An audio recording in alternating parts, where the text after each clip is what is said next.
Hi all, welcome to day 19. இன்னைக்கு நம்ம future tenses sentencesக்கு வந்துட்டு எப்படி questions form பண்ணலாம் அப்படின்னு பார்க்க போறோம். ஸோ நம்ம நேற்றுக்கு ஆல்ரெடி நான் சொல்லியிருந்தேன் எப்படி past tenseல questions form பண்ணணுங்க. அதே விஷயத்தை தான் நம்ம future tensesக்கு பண்ண போறோம். So it's not a big deal. இன்னைக்கு கிளாஸ் ரொம்ப பெருசாலாம் இருக்க போதில்ல. It's gonna be very simple.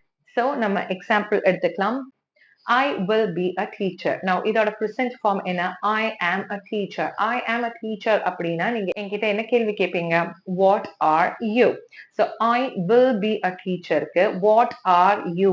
இந்த இடத்துல present be verb என்ன? Are. So, are தூக்கி நம்ம என்னவா மாத்த போறோம்? Future tenseக்கு will be மாத்த போறோம்.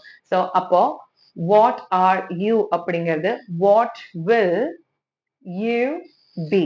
இங்க what will be you அப்படின்னு கேட்க கூடாது. நம்மளோட be verbs am, is, are இதோட இடத்துல எல்லாம் will அப்படிங்கறத போட்டுட்டு followed by நம்மளோட pronoun என்னவோ அதை போட்டுட்டு அதுக்கப்புறம் be அப்படின்னு போட்டு question mark form பண்ண போறோம்.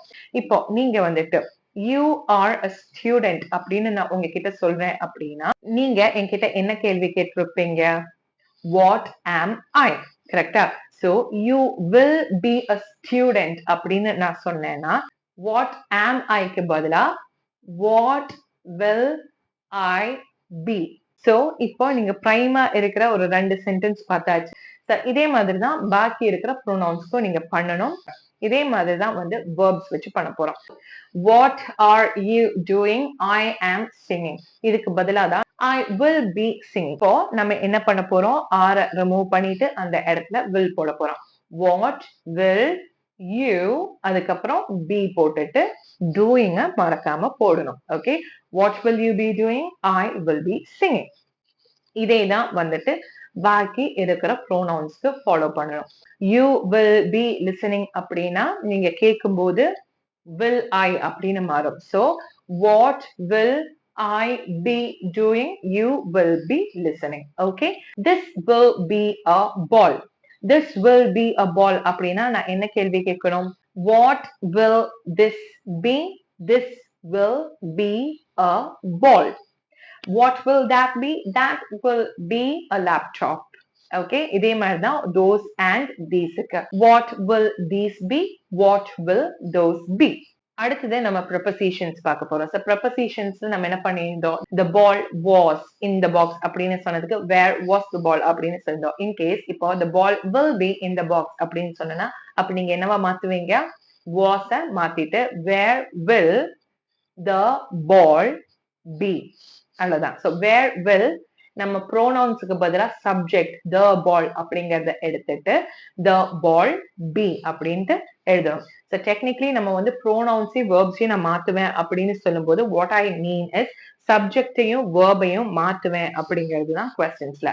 So இந்த இடத்துல நம்மளோட subject the ball. அதனால where will the ball be? The ball will be in the box.